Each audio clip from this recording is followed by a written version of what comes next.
당신의 가치를 떨어뜨리는 언어 습관 7가지. 1. 상습적으로 고민거리를 말하고 다닌다. 주어진 일을 하다 보면 크고 작은 고난에 부딪히게 마련이다. 누구나 고민은 한다. 하지만 고민하더라도 입 밖으로 내색하지 말라.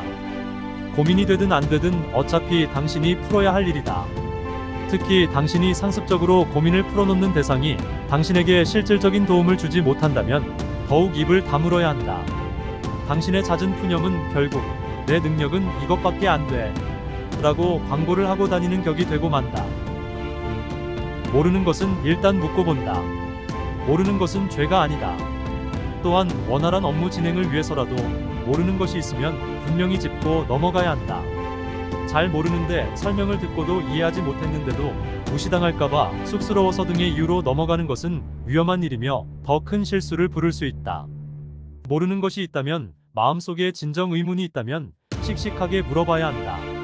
그러나 질문의 내용이 사실 확인이 아닌 방법에 관한 것이라면 생각도 해보기 전에 일단 묻고 보자는 태도엔 문제가 있다. 무엇인가를 누군가에게 묻기 전에 적어도 당신 스스로 해결할 수 있는 방법을 2가지 이상 찾아보라. 질문은 그 뒤에 해도 늦지 않다. 질문의 절제 역시 당신의 능력을 인정받는 하나의 전략이 될 수 있다. 3. 이유를 밝히지 않고 맞장구 친다. 왜 좋은지에 대한 구체적인 이유가 서지 않는다면 남의 의견에 함부로 동조하거나 맞장구 치지 마라. 일이 잘 되면 상으로 주어지는 몫은 의견을 낸 자에게만 돌아가지만 반대로 일이 안 풀리면 당사자 혹은 함께한 팀원에게 듣는 변명이나 원망의 대상에 당신까지 포함될 수 있다. 4. 네. 라는 답을 듣고도 설득하려 든다. 동조와 허락을 받아낸 것에 대해서는 더 이상 설득하려 들지 마라. 정말 그래도 되는지, 그로 인해 당신에게 돌아올 불이익은 없는지 등을 두고 애써 당신의 처지를 설명하고 재차 동조를 구하는 것은 적극적이지 못하고 소심하다는 인상만을 남길 뿐이다. 공감을 얻어야만 안심하는 습관을 버려야 한다. 5. 죄송해요 라는 말을 남용한다. 죄송하다는 말은 자신의 잘못이나 실수를 인정하는 말이다. 일 처리 과정에서 만약 정말 당신의 잘못이 있다면 죄송하다는 애매한 말 대신 왜 그런 실수가 일어났는지, 그래서 어떻게 해야 하는지 상황부터 설명하고 그렇지 않은 경우에서는 죄송하다고 말하지 말라.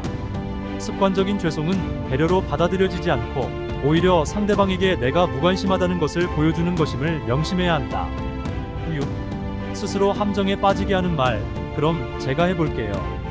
조직 내에서 가장 끔찍한 상황은 공식화되지 않은 책임을 수행해야 될 때이다.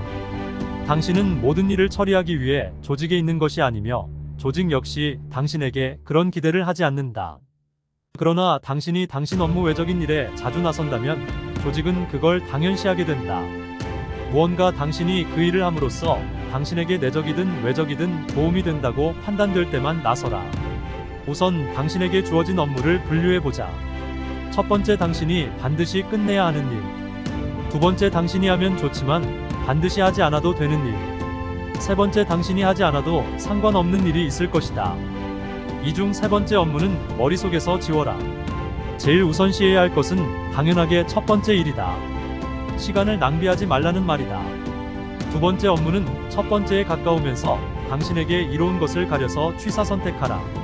7. 부정적 의견을 되묻는다. 조직은 각양각색의 사람이 모인 곳이다. 당연히 업무상 의견차가 있을 수 있고 당신의 생각이나 행동이 상대의 마음에 들지 않을 수도 있다.